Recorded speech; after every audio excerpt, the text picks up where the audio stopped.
The storm had closed the roads, knocked out power, and silenced most of the valley. But somewhere beyond the ridge, a child's voice cried for help, faint, garbled, almost lost in static. Elijah Ward should have ignored it. It had no name, no location, just one line repeated over and over. "Help, please. I'm cold." But Ghost, his search and rescue K9, had already pressed his nose to the door. He was whining.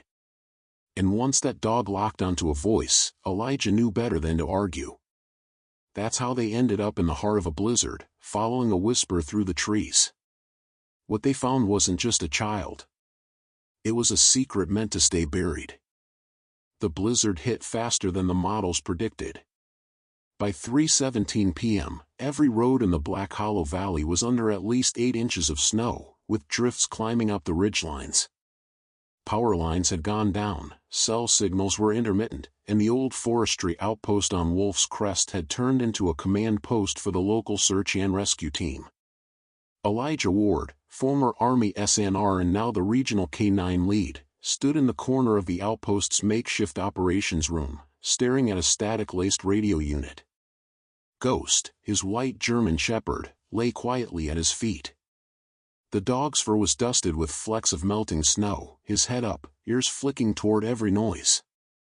"I'm telling you, it wasn't just static," said Marla Rains, the team's radio tech. She turned up the volume knob and replayed the recording. "I caught it twice now. Same phrase."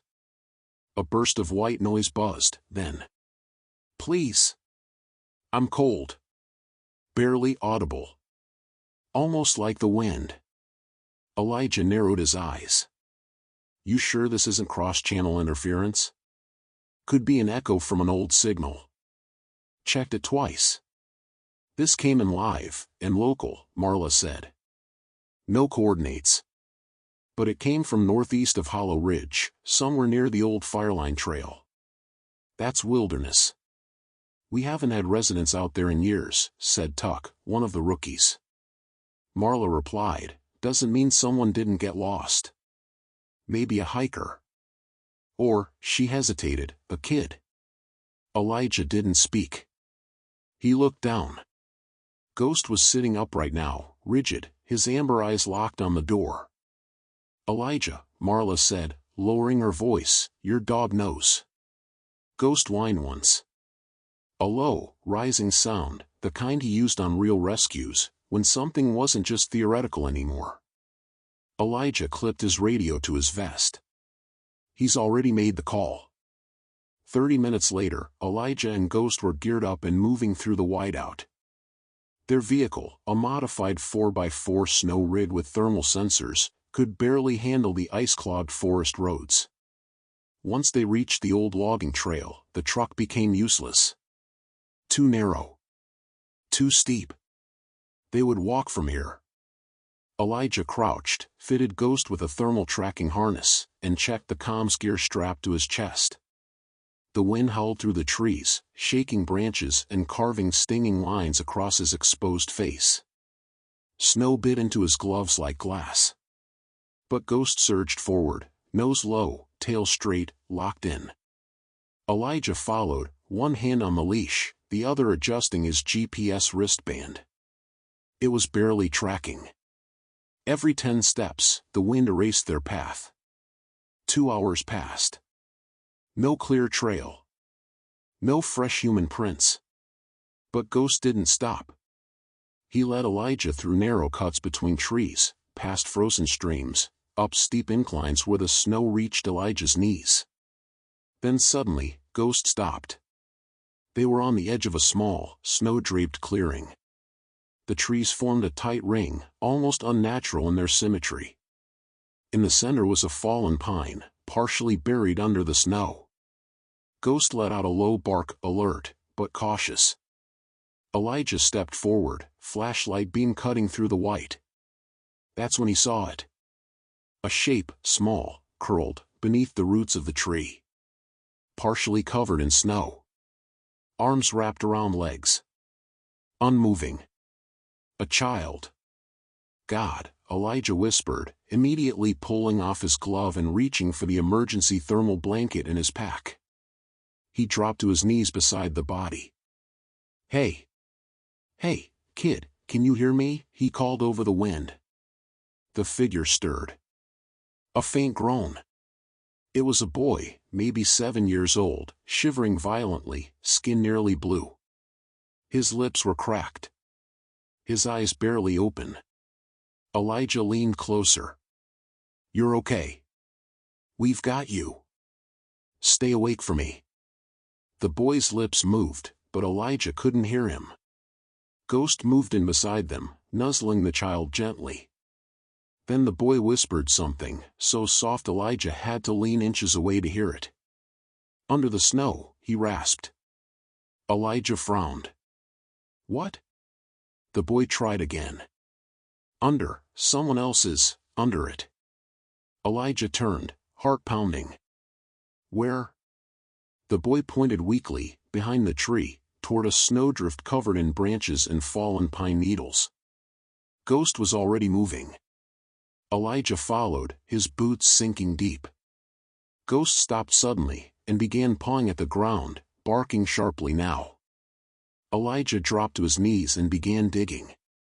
2 inches down, he hit something solid. Cloth. Then a hand. Pale. Frozen. Fingernails black with frostbite. Elijah's breath caught. This wasn't just a child. Elijah's gloved hands worked frantically, brushing away snow, dirt, pine needles, revealing more of the figure hidden beneath the surface. Ghost circled beside him, ears pinned, body low. Not fearful, alert. Every inch of his frame buzzed with readiness. The storm around them howled louder, like nature itself was warning them back. But Elijah couldn't stop. The hand he uncovered belonged to a woman, early 30s, by his estimate. Her body was twisted awkwardly, frozen mid-curl, like she'd collapsed in a defensive position. Her hair was crusted with snow, eyes closed, lips parted in a final exhale. His flashlight caught something glinting on her neck, a pendant. A small metal triangle etched with strange patterns, unlike anything he recognized. "Damn," he muttered, grabbing his radio. "This is Search Lead Ward, Echo 7. I've located a child, male, age 7 to 9, alive but hypothermic. Also discovered a deceased adult female. Requesting air evac coordinates. We're northeast sector, just past Fireline Ridge. Signal may be weak." Crackling static answered him. No confirmation. The storm was eating the transmission. Elijah turned back to the boy, who was barely conscious, his breath shallow and quick. Ghost had curled around him, sharing body heat. Elijah took off his pack, retrieved the thermal shelter pod, a small, collapsible insulated tent. He popped it open, unzipped the flap, and gently carried the boy inside, wrapping him in heated blankets and placing a hand warmer pouch close to his chest. The boy mumbled again. Elijah leaned in. "She told me to stay still," the child whispered. "Said she'd stop him." "Who?" Elijah asked, voice low but steady. "Who is she stopping?" The boy's eyes flickered. "The man. The one who had no face." Elijah stiffened. "No face?" The boy nodded slowly, his lips trembling. He came from the trees." Elijah gently zipped the pod and stood. He walked back toward the woman's body, crouching low. Something didn't sit right. There was no panic in her expression. Just grim acceptance. Like she'd known. Ghost stood beside him, nose pointed toward the tree-line again. His growl returned, quiet but deep. Elijah turned slowly, flashlight sweeping the woods. Nothing. Just a wall of snow and black trees. He marked the GPS coordinates in his wrist unit manually and flagged the location with a bright orange bandana tied to a branch. Then he opened the woman's coat to check for ID. No wallet. But there, pinned inside the lining, was a folded, waterproof note. He pulled it out, opening it carefully. The writing was shaky, clearly written in haste. He wakes when the cold comes. The boy's cry draws him. If you're reading this, I stopped him, but not for long. Don't let him follow. Elijah stared at the words. His mouth went dry. Back in the shelter pod, the boy stirred again. Elijah stepped inside briefly to check vitals, shallow pulse, blue lips, but the thermal packs were working. His body temperature was rising. Elijah looked into the boy's eyes. What's your name? The boy blinked slowly. Ben. Ben, can you tell me what happened? Ben was quiet for a long time. Then, he was whispering, in the wind. Elijah's stomach tightened. Who? The man, Ben said again. He's looking for more. Elijah heard Ghost growl again, louder this time. The wind was shifting direction, curling inward from all sides. Something about it sounded wrong. Not natural. Not wind. Elijah zipped the shelter, stood, and turned his light back toward the woman's body. She was gone. He froze. The shallow depression in the snow remained. Her pendant lay in the dirt. But no body. Ghost barked sharply, spinning toward the opposite side of the clearing. Elijah drew his sidearm. Who's there? No reply. Then, just beyond the trees, movement. Slow. Purposeful. Elijah raised his flashlight, beam cutting through the swirling snow. A figure. Tall. Slender. Dressed in dark, rotted cloth. No visible face, just shadow, despite the light. Elijah aimed. Identify yourself. Still nothing. Ghost snarled, fur raised, stance shifting into a full guard position. Elijah fired a warning shot into the air.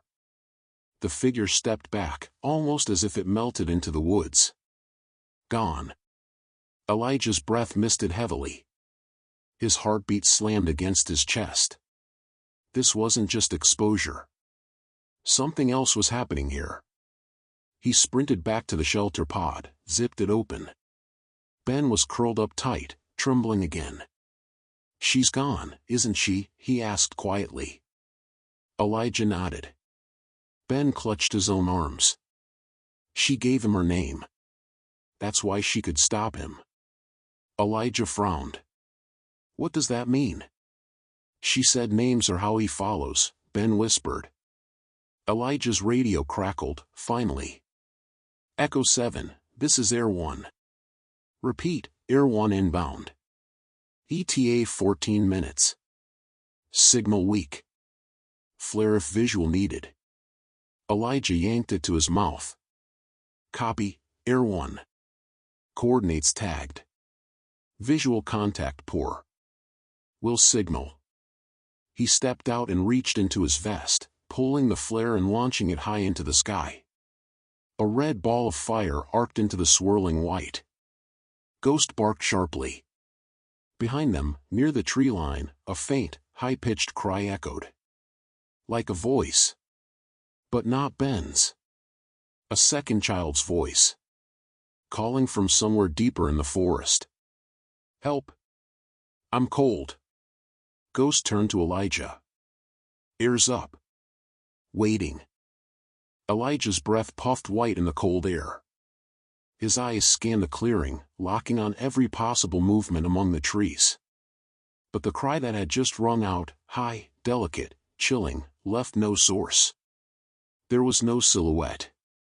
No visible body. No shape behind the veil of snow. Just that voice. Help! I'm cold. Too similar to Ben's. Too perfect. Ghost stood statue still beside Elijah, his fur rising slowly like static had passed through him. His eyes locked on a point in the woods Elijah couldn't see, and wouldn't forget. Elijah stepped forward, slowly. He called out, if anyone's out there, identify yourself. No answer. Not even an echo. He turned back to the thermal pod. Ben's small face peered out from the partially unzipped flap. His skin was still pale, but now more color clung to his cheeks. The heat was working. Elijah moved quickly, yanked open the pod flap, and crouched down. You said something earlier, about her giving him her name. Ben nodded weakly. She said if you tell him your name, he can find you. And he won't forget. Who taught her that? She said, it was in the book. Elijah frowned. What book? Ben pointed toward the pack still strapped to the woman's back, now lying in the snow, though her body had vanished. Elijah stepped out and moved toward the pack cautiously. His sidearm was drawn, finger hovering on the trigger guard, breath slow. Ghost flanked his left side, sniffing the air in wide semicircles. The pack was soaked, half frozen, but intact. He unzipped the main compartment and found the expected supplies: thermal blanket, broken satellite phone, water pouch. And then, a book. Hand-stitched leather cover, blackened at the edges, not mass-produced. It smelled old. He opened it. The pages were handwritten. The hollow man listens to the weak. He follows the voice that trembles. He cannot walk in light, but in snow he hides. His face is borrowed. His shape forgotten. But his name remembers the ones who speak. Tell him nothing. Or he will follow. Elijah felt his throat tighten. Next to that page, folded into the cover flap, was a Polaroid photograph. A younger woman, the one now missing from the clearing, holding a baby. Ben. A handwritten note on the back read. For when you hear the wind speak in a child's voice, you'll know it's time to run. Elijah closed the book and stuffed it into his coat. He returned to Ben, now fully zipped into the thermal pod again. The boy's eyes were more alert now. Did you and your mom live out here? Elijah asked. Ben nodded. She said it was safer in the cold. That he can't hide in noise. Only in silence. That made no sense. But it felt true. Elijah keyed his radio again. Air 1, this is Echo 7. Visual contact with flare? A faint, garbled reply came through the storm. Negative. Snow, diverted. 2 clicks south. Attempting approach. Hold position. Elijah cursed under his breath. He had to keep the boy alive for at least another 30 minutes. But something was circling them now. Ghost began pacing the perimeter, not randomly, but with purpose. Elijah recognized the movement. Ghost was tracking something not by scent, but by pressure. Vibration. The same way dogs sensed earthquakes before humans ever noticed. And then the cry came again. Help! I'm cold. But this time, it came from behind them. Elijah spun. There was movement in the trees. He raised his flashlight, beam catching a flash of pale skin and wide eyes. Another child? Ghost snarled. No, Elijah whispered. No, that's not. He stepped forward. It looked like a child, small, trembling, arms clutching its chest, but its legs weren't moving. It floated above the snow. And its mouth wasn't moving. The voice, that pleading cry, came from the trees behind it. Like a recording. A trick. Ghost launched forward, barking violently. Elijah shouted, Ghost, down. The dog froze mid-lunge, stopped by command, teeth bared but grounded. The thing turned. And as Elijah raised his light, he saw its face, shifting, flickering, almost like it was stitching expressions together. A young girl. An old woman. A blank stare. Then, gone. It vanished. No tracks. No noise. Ben screamed from inside the pod. He knows you're here now. You saw him. He'll come. Elijah spun around, unzipped the pod. "It's okay, I've got you." Ben clutched his arm. He doesn't like it when people know. He follows the ones who learn. Elijah looked at Ghost, who now sat quietly, eyes still tracking the place where the figure had been. Then he made a decision. "Ben, listen to me. We're going to move. Slowly. Quietly. I'll carry you. Ghost will lead." The boy nodded. Elijah zipped the pod fully, picked it up carefully, slinging the harness straps over his back. Ghost took point, his paws crunching deliberately in the snow. They moved northeast, away from the figure's last location, toward a clearing Elijah remembered from satellite mapping. Higher elevation.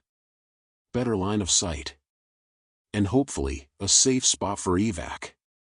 Every few steps, Elijah felt the storm grow quieter. Not less severe. Just quieter. Like sound was being swallowed. Then Ghost stopped again. Dead still. He gave a soft whine. And sat. Unmoving. "Elijah," Ben whispered, barely audible from inside the pack. "He's close." Elijah stepped beside Ghost and whispered, "Why did you stop?" Ghost stared at a point ahead in the trees. And didn't blink. Didn't growl. Didn't bark. Just refused to move. Ghost didn't twitch. He sat perfectly still, his body tense but grounded, not in fear, but in discipline. His gaze didn't waver. He wasn't staring ahead like he was tracking prey. He was watching something. Or waiting for something to move. Elijah felt it in his gut, the sensation every soldier remembers from the moment before a firefight begins. A crawl behind the ribs. A shift in the air pressure. A silence that isn't peace, but pause. A warning. "Elijah," Ben whispered again from inside the thermal pod. "Don't talk loud. Don't run. Just wait."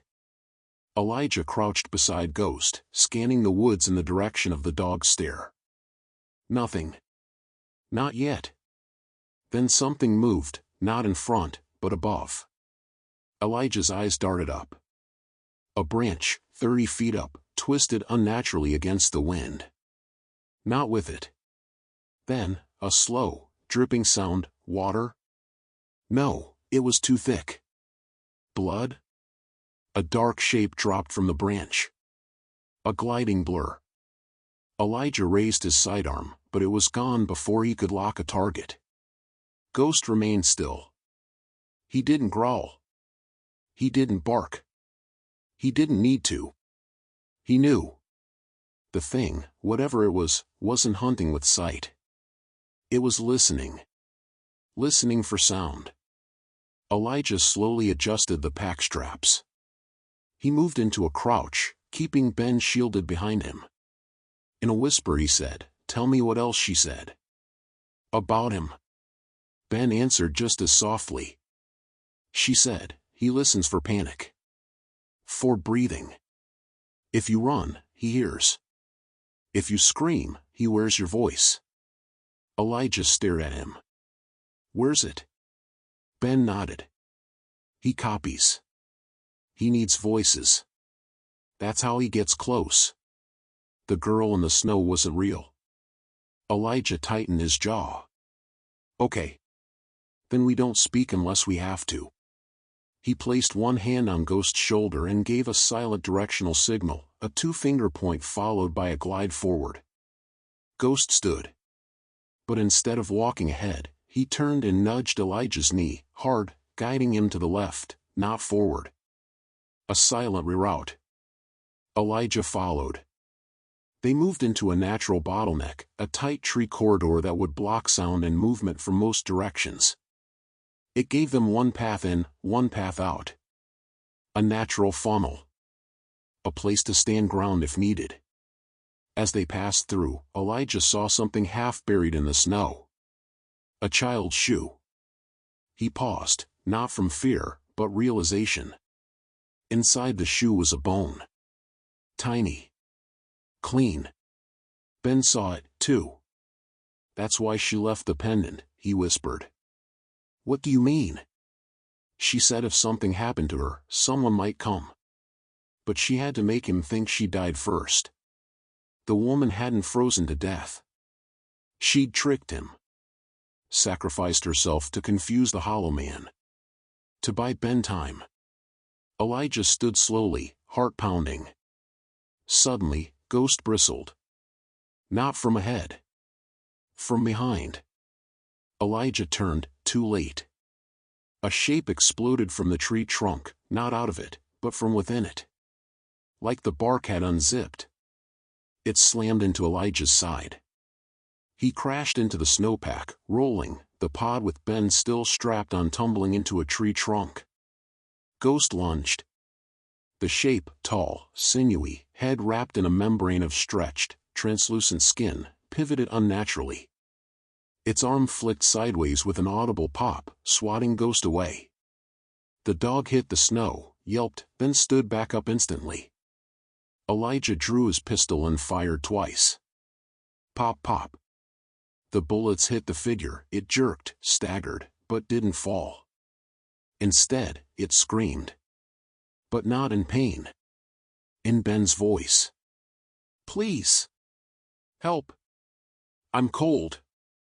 It echoed across the trees, bouncing back distorted and wrong. Then, in Ava's voice. Run. He's here. Run. Elijah gritted his teeth, aiming carefully, but the thing was already darting away, disappearing into the snow-covered trunks like mist retreating into darkness.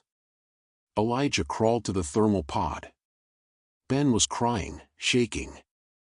Elijah cradled him gently, checking his limbs. No injuries. You're okay. You're okay. Ghost stood guard now, low to the ground, tracking the forest line with every muscle in his frame ready to fire.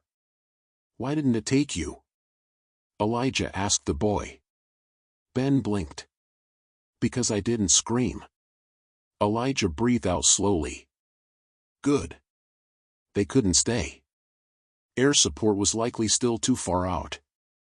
If they waited, it would come back.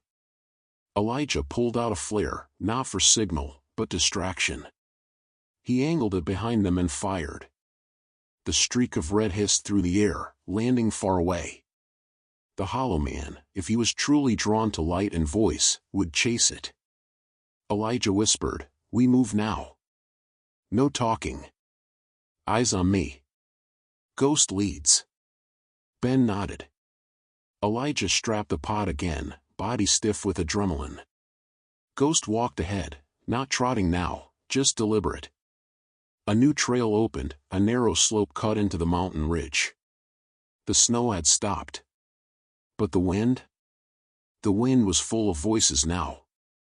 They whispered all around them. And none of them belonged to the living.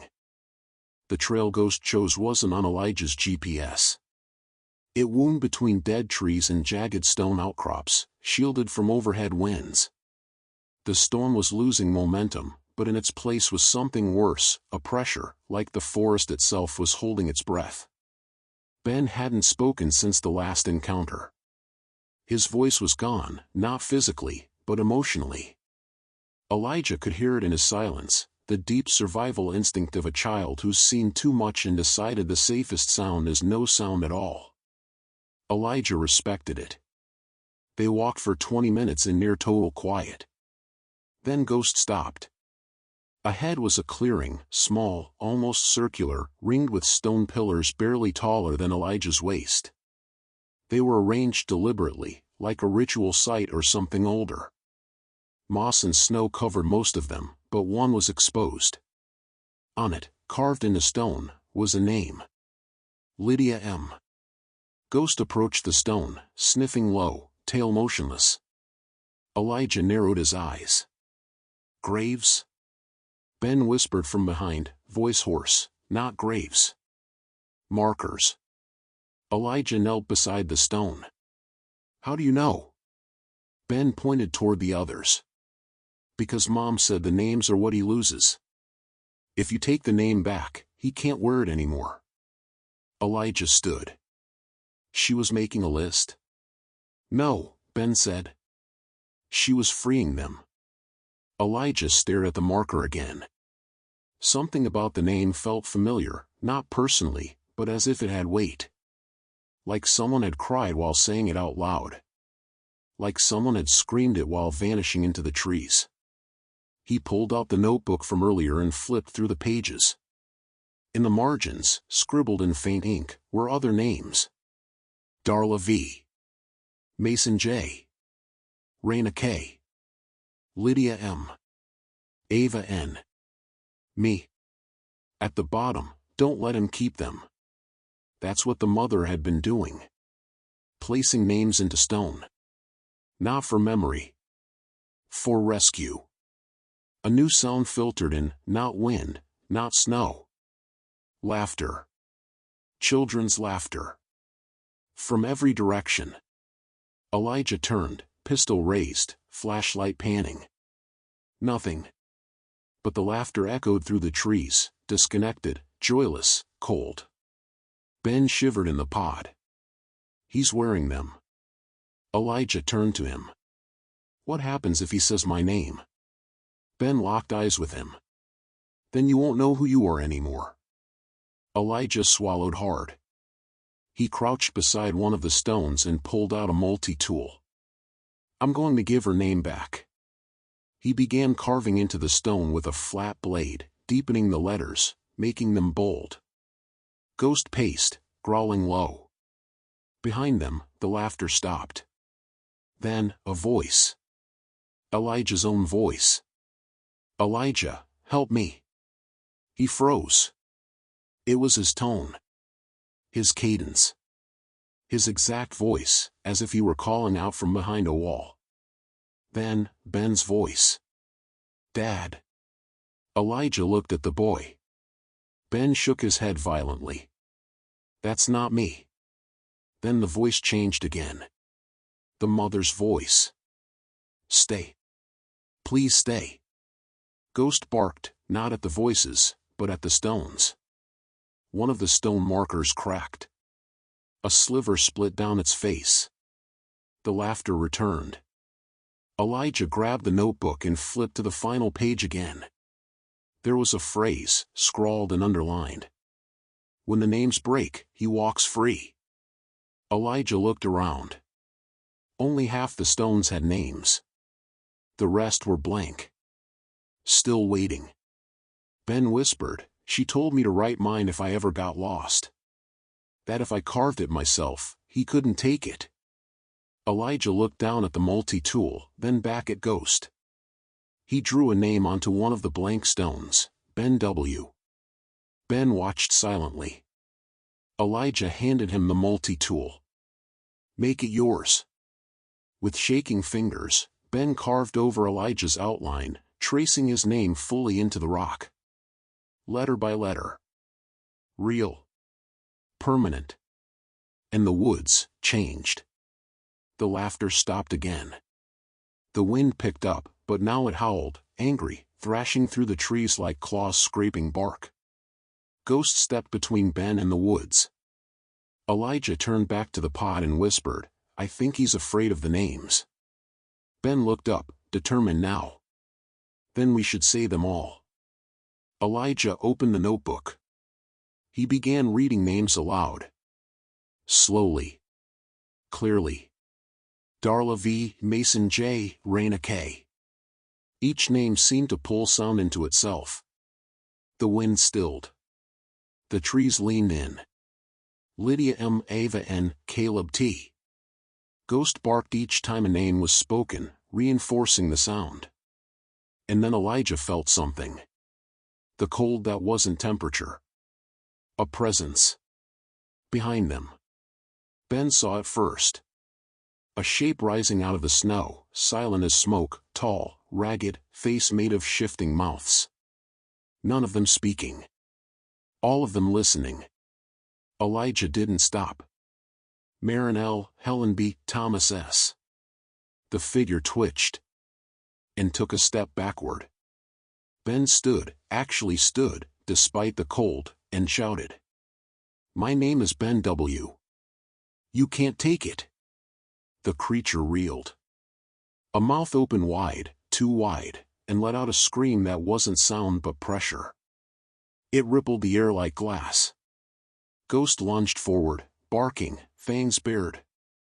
The hollow man fell back. Then crumbled. Like ash. Gone. The clearing went still. The wind calmed. Ben fell to his knees. Elijah caught him. Ghost sat quietly, breathing hard but victorious. And in the silence, Elijah realized something. It wasn't about running.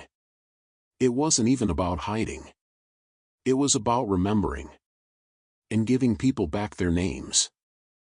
The forest didn't celebrate. There was no golden light piercing the clouds, no warmth suddenly thawing the snow. But it was quiet. Not the kind of silence that screamed with tension, the kind that blanketed everything in stillness. Elijah stood slowly, muscles aching from cold and adrenaline. He looked around the clearing, the stone markers now solid again, the names etched clearly as if they'd always been there. Ben sat on the ground, legs folded under him, staring at the marker with his name. "You did good," Elijah said quietly. Ben didn't respond right away. Then he whispered, "Will it come back?" Elijah crouched beside him. "Not while you remember who you are." Ben nodded, his eyes still fixed on the stones. Ghost circled once, then lay down between them, breathing deeply. His side still throbbed from the earlier impact, but there was no bleeding. Just bruising. The dog's eyes stayed open, alert but tired. Elijah removed his glove and pressed a hand to one of the stones. Cold, yes, but grounded. Anchored. They had bought time. The radio crackled again, more clearly now. Echo 7, this is Air 1. Visual confirmed. Circling approach now. Flare visible. Prepare extraction site. Elijah clicked the transmitter. Roger, Air 1. Landing zone secure. Be advised, terrain tight. Bringing in one child survivor and K9 unit. No injuries requiring stretcher. Copy. Touchdown in 4. Elijah exhaled deeply. Then froze. The clearing looked different. Not just clearer, cleaner.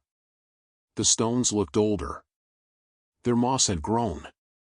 The tree trunks around them had added rings, maybe decades. Ben stood. It's the after. Mom said time goes weird around him. How weird? Elijah asked cautiously. She said, if he takes too much, it comes back wrong. A low boom shook the ground, rotors thumping above the tree canopy. Ghost looked up, ears lifting as the helicopter approached. Elijah lifted Ben into his arms, careful of the boy's raw hands, and nodded toward the trail. Let's get out of here before the next strange thing happens. Back at the LZ, the snow had leveled off to a slow, steady fall. The pilot, an older man with weather-scarred features, waved them toward the open door. Jesus, he muttered as they climbed in. We weren't sure you'd made it. Elijah helped Ben buckle in. Ghost leapt up beside them without a command, lying across the floor like a living shield. The engine roared. The forest shrank beneath them. As the chopper lifted, Elijah looked down, expecting to see the clearing one last time. But there was only trees. Thick. Unbroken. No stones. No trail. Just white. At the mountain hospital, Ben was immediately whisked away to be treated for hypothermia and dehydration. Elijah sat in the hallway outside, clutching the damp notebook, the one the woman had left behind. Inside it were dozens of pages he hadn't seen before. Each one filled with stories. Warnings. Instructions. Each written in different handwriting. Dozens of people, maybe survivors, maybe not. One line was repeated more than once. Names are memory. Memory is armor. He turned the page again.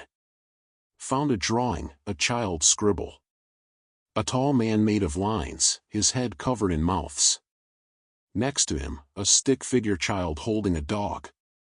The dog was labeled Ghost. Elijah stared at the drawing. Ben had drawn it. Days ago. Maybe longer. When Elijah checked in on him the next morning, Ben was propped up in bed, a cup of juice in hand, a nurse monitoring his vitals nearby. The boy looked better. His voice was stronger. Elijah sat at the foot of the bed. You remember everything? Ben nodded. It's like a dream, but it still feels heavy. Elijah offered a tight smile. Heavy means it's real. You did something no one else could. Ben looked away. Is he gone? For now, Elijah said honestly. But if he comes back, we'll be ready. Ben looked him dead in the eye. Will you help the others? Elijah blinked. Others? Ben held up the notebook. There's more names. Elijah reached out and took the book. Yes. More names. Unclaimed. Unetched. Untold. Later that week, Elijah stood outside the hospital, Ghost at his side. The snow had stopped. The trees stood still. Ben would be transferred into protective custody, then placed in care. But there was no family to contact. His mother was never found. No trace. No footprints. No official death. Only the pendant. And a note carved into Elijah's mind. Don't let him follow. He wouldn't. Back at base, Elijah started something unofficial. He called it the registry. A growing list of missing persons whose final messages, calls, or notes contained strange phrases. He's in the snow. Don't say your name. The whisper has teeth. Most departments ignored them. Called them hallucinations. Cold exposure madness. But Elijah began mapping them. And the strange thing? They formed a pattern. A ring. A circle drawn across mountains, forests, and forgotten towns. As if something was moving. Or waiting. Ghost sat beside the table as Elijah pinned a new note. Ben W. returned. There was power in that word, returned. It meant someone came back whole. It meant the Hollow Man had lost one. It meant someone had remembered a name. Late one night, Elijah stood in his cabin, staring into the woods behind the house. Ghost was curled at his feet, asleep but watchful. And in his hand, Elijah held the notebook. He turned to a blank page. And wrote. My name is Elijah Ward. If I go missing, remember this. The man in the snow doesn't kill. He takes. He mimics. He becomes. Don't give him your voice. Don't give him your name. But if you must, carve it in stone first. He closed the book and set it on the windowsill. Then he whispered into the dark. I'm not afraid of being followed anymore. 2 weeks passed. The storm that had nearly taken Ben faded from the public memory like all mountain weather. The news reports mentioned a miraculous K-9 rescue and showed a photo of Elijah and Ghost in front of the hospital, but none of the media outlets mentioned the notebook. Or the names. Or what waited in the trees. That part remained buried, intentionally. Elijah hadn't filed a full report.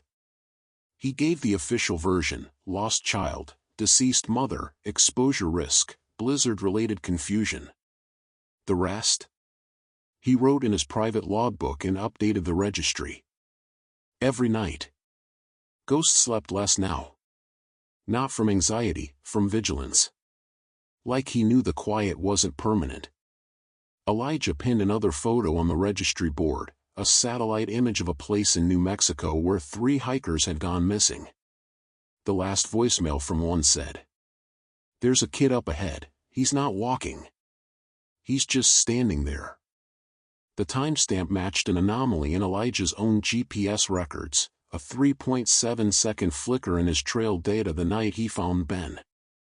Not just similar. Synchronized.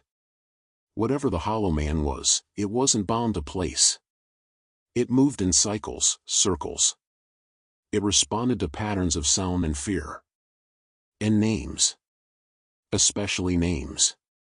On a hunch, Elijah contacted Marla Raines, the radio tech from the original rescue base, and asked her to pull the static log from that night. Specifically, the frequency that captured the first help. "I'm cold" signal. She hesitated but eventually sent it.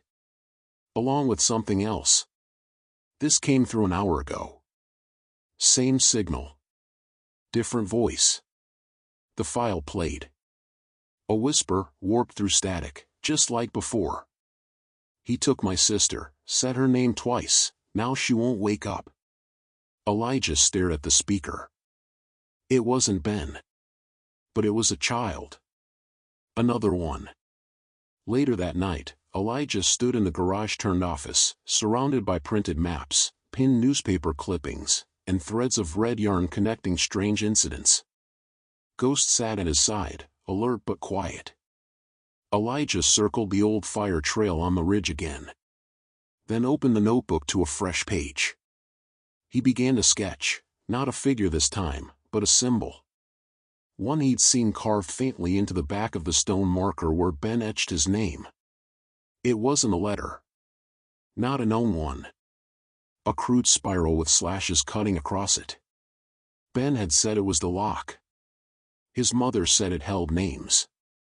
Was it a trap? A ward? A code?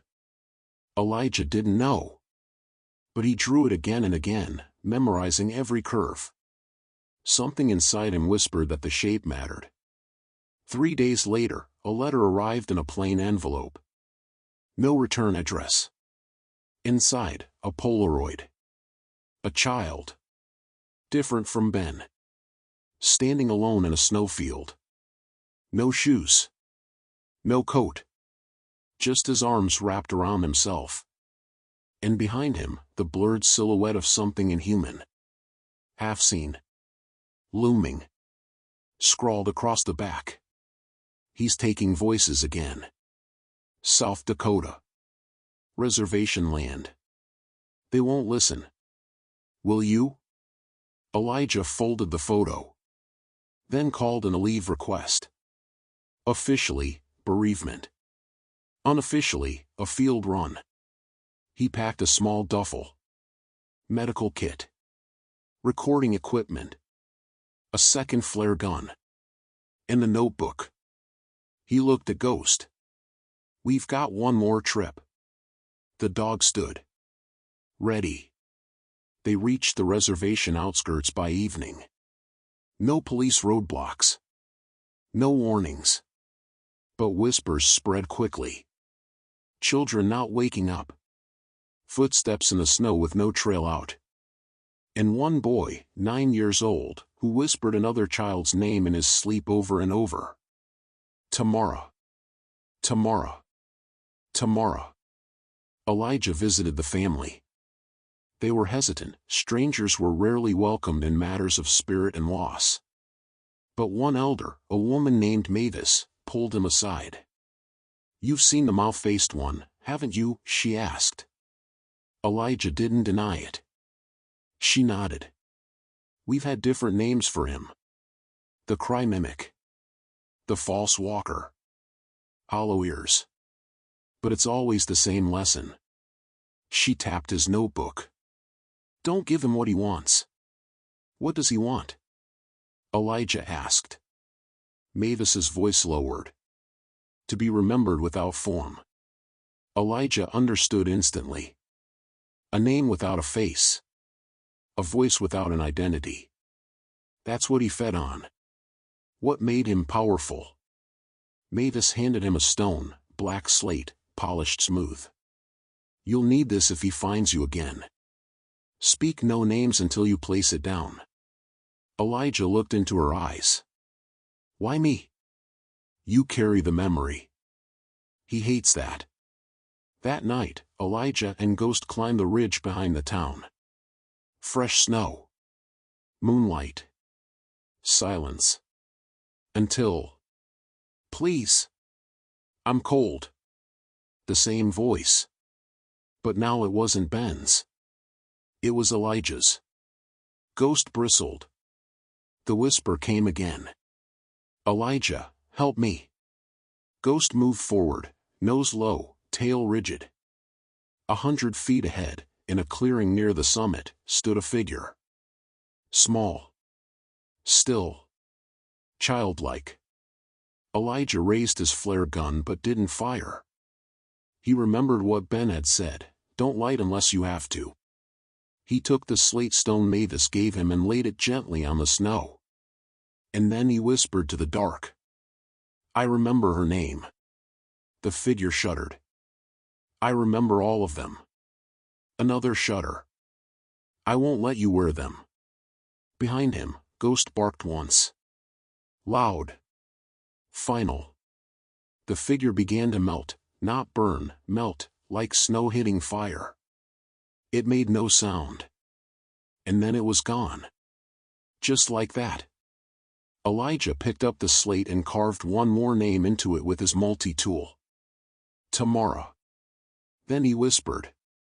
You're not forgotten. The wind blew again. But it wasn't angry this time. It was just wind. The morning after Elijah placed the slate, the reservation ridge felt different. No frost on the tree trunks. No whispers under the wind. The clearing where the hollow man had mimicked Elijah's voice now held only footprints, small, child-sized ones, circling the spot like a ritual. But they ended cleanly, without vanishing mid-stride like before. They walked away, not just disappeared. Ghost sniffed the trail and barked once, not in alarm, but confirmation. It was done. At least here.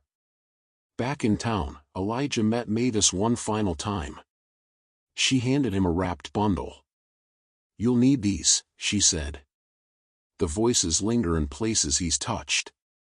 Elijah opened it. Inside were thin river stones, each hand-painted with different symbols. Protection sigils, ancestral glyphs, and one familiar spiral with the diagonal slash. You know the mark? He asked. Mavis nodded. It's older than names. What does it mean? She pointed to the spiral. It means return. Not escape. Not destroy. Return. Names don't die. They return home. Elijah tucked the stones carefully into his vest pocket. What if he comes back? He asked. Mavis didn't smile. He always comes back. But now you know how to speak against him. Driving away from the reservation, Elijah watched Ghost in the rearview mirror.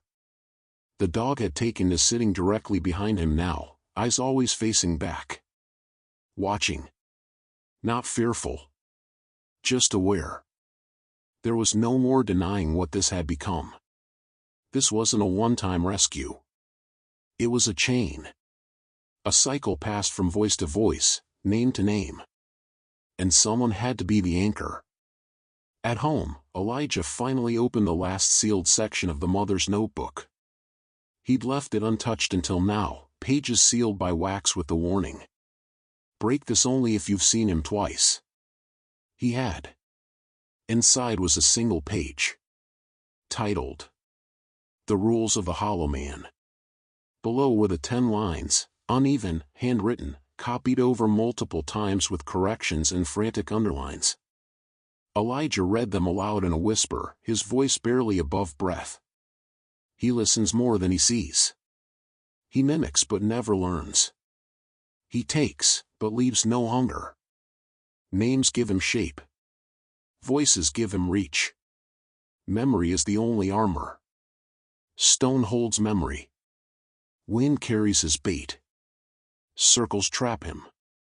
If you forget the name, you join the whisper. Elijah traced his finger along line 10. That's why the voices felt familiar. They were familiar. Forgotten people. Lost names. Trapped in a storm. He walked outside with Ghost and stood beneath the tall pine behind the cabin. From this spot, you could see the line of the trees bend toward the valley, the wind route that had brought the first whisper.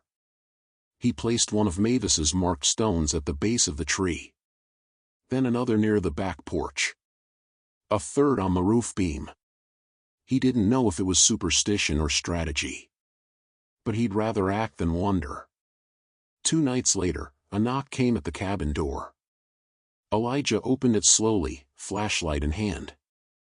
A teenage girl stood there, no coat, frost in her eyebrows, lips pale. "My brother's missing," she said. "They think he just ran away." "Who's they?" Elijah asked. "The cops. My family. Everyone. But I heard something last night." She hesitated. Whispers in the wind. "And when I woke up, he was gone. Just gone." Elijah stared at her. She handed him a photo, a boy, maybe 11, smiling, front teeth missing. On the back, "Owen. Don't forget me." Elijah stepped aside and opened the door wider. "Come in.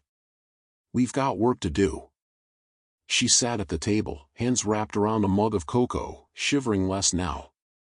Elijah laid out maps and motioned to a thick binder labeled occurrences. He flipped to a page marked with her hometown. "No major storms lately," he said. "But an abnormally quiet wind belt. That's a signal." She looked confused. "You believe me?" "More than you know." She stared at the binder. "What is he?" Elijah paused. "He's a mirror without glass. He doesn't kill like a predator. He collects like a graveyard.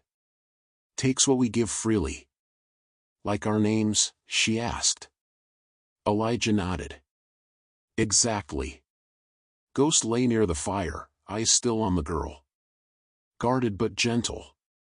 Elijah handed her a small piece of slate. "Write his name." "Owen?" "Yes." "Then you carry that with you. You don't let go of it. Not until he's back." She carved it slowly, hands steady. When she was done, Elijah nodded with approval. "You just did the first part. What's the second part?" He leaned back. "We follow the wind." That night, Elijah packed light again. The girl, her name was Kira, insisted on coming. His voice, "It's mine, too," she said. "He'll answer to me." Elijah didn't argue. Some connections ran deeper than fear. Ghost stood between them as they stared at the snowbound road leading out of the valley. Another rescue. Another name to protect.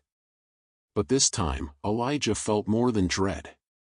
He felt prepared. This wasn't just a reaction. It was resistance. As they set out, Elijah looked at Kira. "You afraid?" She gripped the slate in her palm. "Not if he hears me first." Elijah smiled. That was the right answer. The road into Larchwood Forest was buried beneath 2 feet of snow. Even 4-wheel drive wouldn't cut it this far out, so Elijah, Kira, and Ghost made the final stretch on foot. The trees here were thicker than the mountains near Black Hollow. Pine needles collected sound like sponges, and no birds sang. The quiet was complete. Kira walked just behind Ghost, her hands tied around the piece of slate with her brother's name, Owen, etched into it. Elijah watched her movements carefully. She didn't flinch at every shadow, didn't hesitate when the wind curled around them. She was like Ben. She knew what they were walking into. After an hour of steady ascent, Ghost stopped cold. Ears high. Nose up. Kira followed his gaze and whispered, "He's close." Elijah stepped forward, scanning with his flashlight. That's when the wind changed, not speed, but tone. A voice fluttered through the pines. "Kira." Elijah stiffened. Kira gripped the slate harder, whispering to herself. "That's not him." That's not him. Ghost snarled, short and sharp. Another voice followed. Elijah. The same cadence as the one that had mimicked him weeks ago.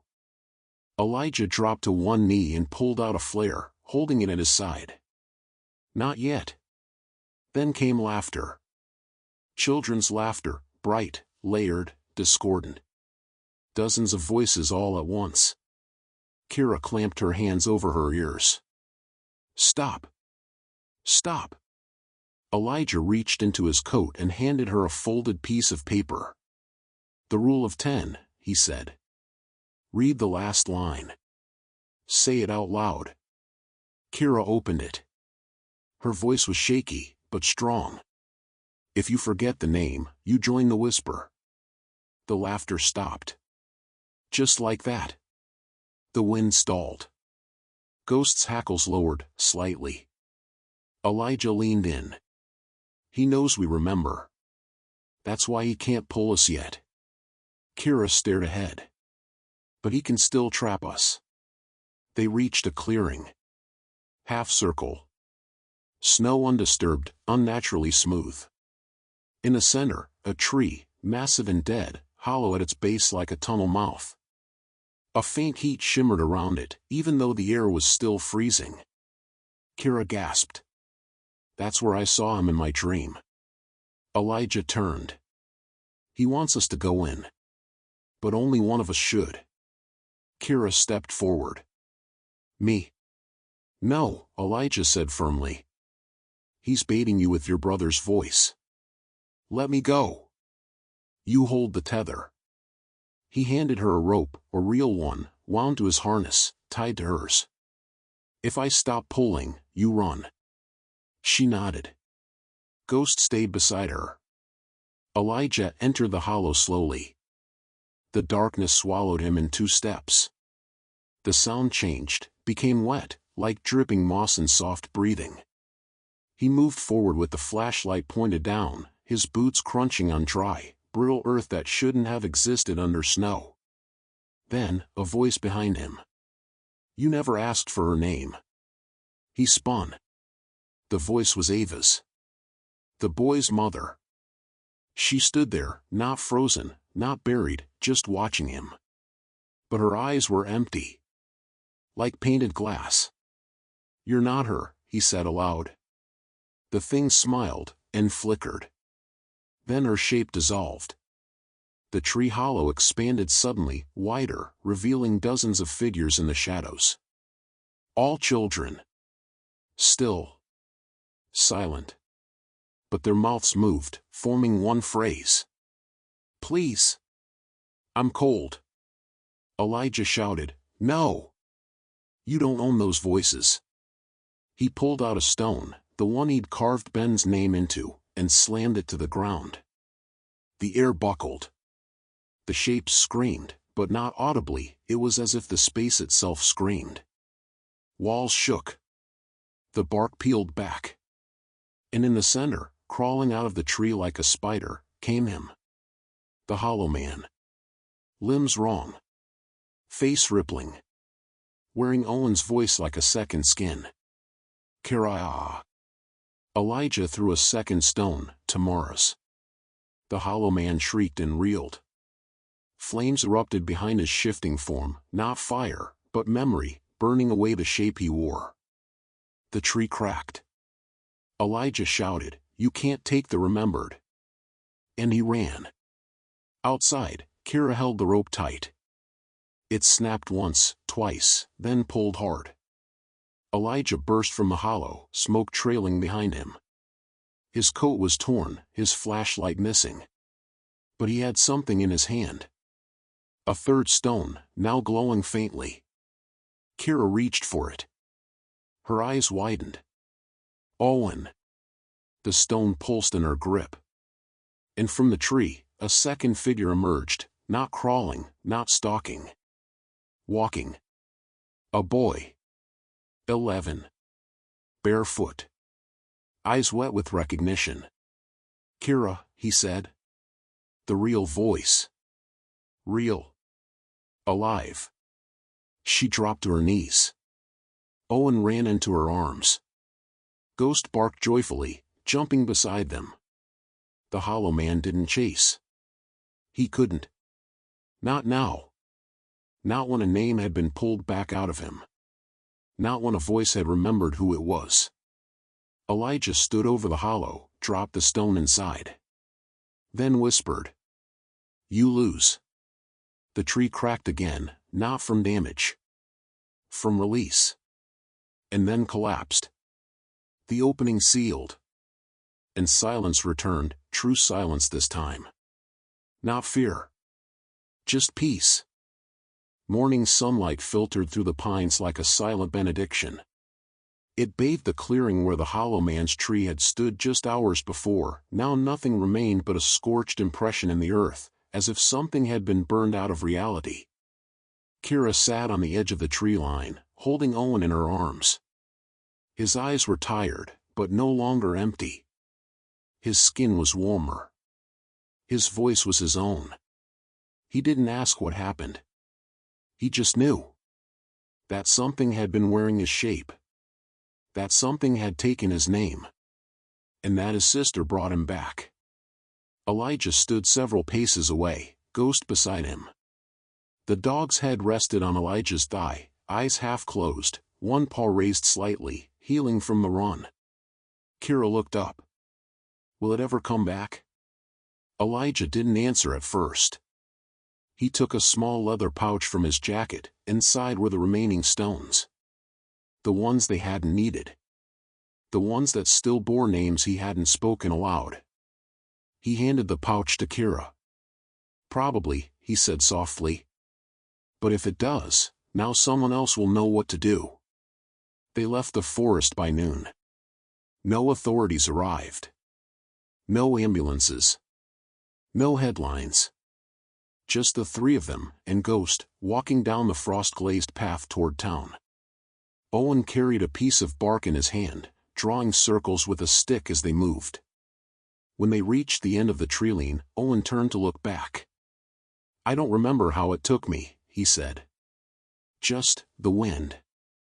And then the cold. Kira knelt beside him. But I remembered you. That's why I'm here, he said, nodding. She smiled. And that smile was worth more than any flare, stone, or rule. 2 days later, Elijah updated the registry. He typed slowly. O&M, returned. Event site sealed. No structural trace. Hollow figure disrupted by name reclamation and slate anchoring. No mimicked voices remain in air. Confirmed presence of residual memory. He paused. Then added. Kira M., witness. Defender. Strength, unshakable memory. He pinned Owen's photo on the wall next to Ben's. Ghost sat beside him, tail thumping softly against the floor. Outside, the snow had stopped falling. Not a whisper in the wind. Weeks passed. More notes arrived, from others. Small towns. Rural schools. Emergency lines with static-filled voicemails. None of them asked for help directly. But many of them ended the same way. Please, don't forget my name. Elijah kept each one in a folder. He read them nightly. And every time, he whispered the names inside aloud, one by one. Spring came slowly. The forest behind his cabin thinned with melting frost. Wildflowers dared to bloom again. Elijah began carving wooden markers near the property edge. Not graves. Just names. A grove of memory. Ghost walked with him each evening as he placed the newest one, Tamara V. Simple lettering. Smooth surface. Sealed in resin. When he stood back, he counted. 14 so far. 14 names he'd remembered, and not one lost. Then one day, Ben returned. A little taller now. More color in his face. He brought a small tin box with him. Inside were slips of paper, each bearing a child's drawing and a single name. Kids at the center drew these, he said. Most of them don't remember why. But they felt it. Elijah flipped through them slowly. Each page made the air feel heavier, but not in a bad way. In a holy way. Ghost sniffed the pages, then lay across them like they were his own pups. Ben sat beside the fire and said, "You're gonna need a bigger wall." Elijah laughed for the first time in weeks. That night, a new voice arrived. Not in the wind. In person. A woman, soaked from a river crossing, dirt-streaked, eyes wild, banged on Elijah's door just after midnight. She didn't ask for help. She demanded it. "He took my daughter. I've got her name. I've got her drawing. And I'll carve it into every tree from here to the ocean if I have to." Elijah opened the door fully and stepped aside. "You're in the right place." She smiled. Then pulled a familiar spiral from her coat pocket, drawn in charcoal. He'd never met her. But she already knew. By summer, the registry wasn't just Elijah's. It belonged to all of them, the ones who remembered. The ones who refused to forget.